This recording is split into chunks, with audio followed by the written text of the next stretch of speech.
안녕하세요. 네, 이제는 9번째 시간입니다.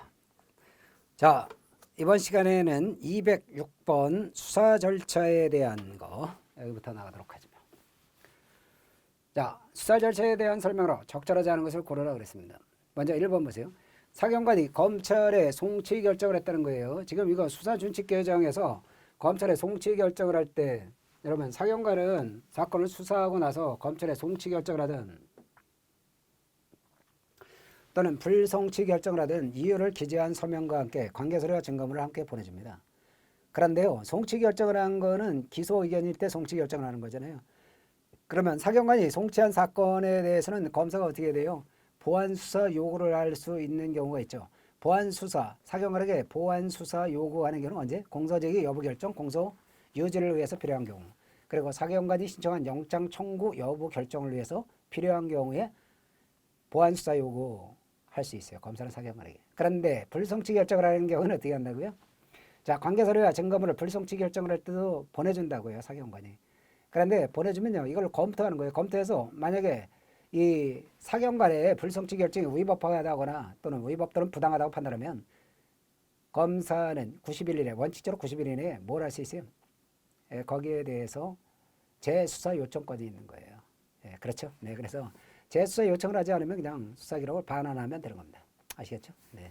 90일 이내에 반환하면 되는 거예요. 그런데 여기서 사경관이 검찰 송치 결정을 한 경우에 이때는 내용을 고소인, 고발인 그리고 피해자 여기서요. 여러분들이 고소인하고 고발인 얘네들한테 당연히 통지해 주고요. 해법, 피해자의 법정들인 해사시 선생님이 아까 해사시 그랬을 때 피해자가 사망한 경우는 뭐예요? 해사시라고 하면 돼. 해사시. 이게 잘 안 보이죠, 좀. 해법, 피해자의 법정들인 그리고 피해자가 사망한 경우 해사시 이렇게 하면 되는 거죠. 배직형, 피해자의 배우자, 직계친족, 형제자매 이런 사람들을 얘기해요. 그러니까 고소인, 고발인 그리고 해법, 해사시, 배직형에게 요 통지를 해줘야 돼요. 통지해줘야 되는 거 맞습니다.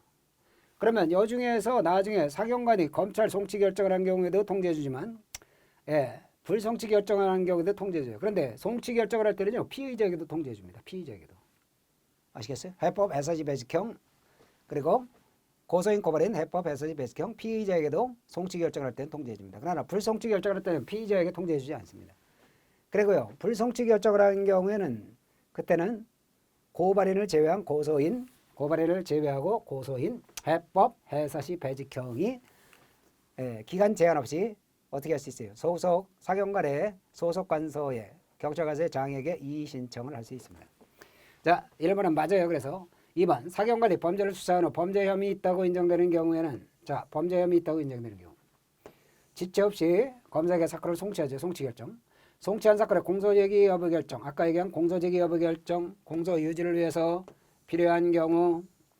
그 다음에 또 하나는요. 사경관이 신청한 영장 청구 여부를 위해서 필요한 경우.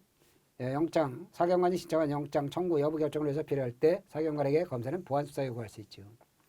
그리고 특별히 직접 보완 수사할 필요성이 있다. 그런 경우는 예외적으로 직접 보완 수사할 수도 있나요? 맞습니다. 이거.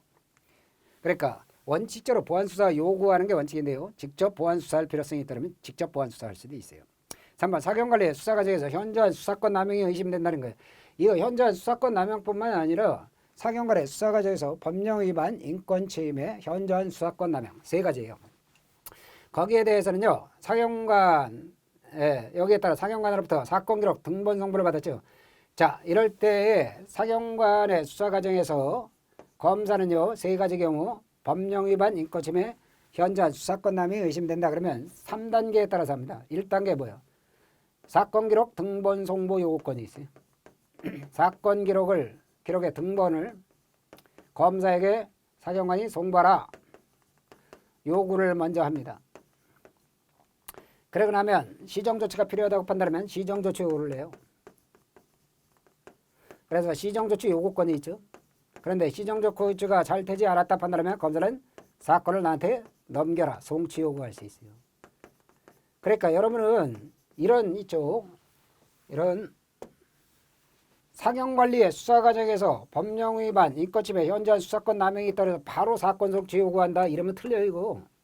단계적으로 하는 거예요. 이렇게 단계적으로 사건 기록 등본 송부 요구하고 시정조치 요구하고 시정조치가 잘 안 됐다 판단하면 그럴 때는 사건 송치 요구권을 행사할 수 있다는 겁니다.